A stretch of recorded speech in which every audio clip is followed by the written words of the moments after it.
او پاککاری نه او بسته‌بندی نه هم په افغانستان او هم په خارج کې صادروو بیا د خرڅولو لپاره. زموږ هدف د کمپنۍ د جوړولو دا و چې مخکې له دې نه دا و چې میوه د افغانستان چې یعنې د ونو نه چې خلاصېده بیا پاکستان او هندوستان مملکتونه راتلل دې ځینې خریداري کوو او خپل مملکت کې هلته پروسس کوو او د خپل په نامه یې بیرته بیا نورو مملکو ته یې صادروو. نو دا یو جفا زموږ د وچې میوو چې کیفیت یې په ټولو نړۍ کې بهترین کیفیت ده دا یو جفا و چې زموږ هدف دا شو چې که وشي موږ همدغه وچه میوه په خپل افغانستان کې پروسس کړو او د افغانستان په نامه یې نورو مملکو ته یې ولیږو.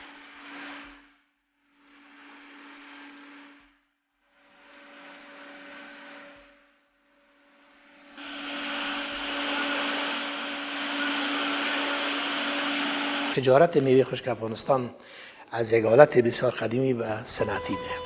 ماشینالات استفاده میشه. کوالیتی میوه خشک که پاکیج میشه بهتر میشه.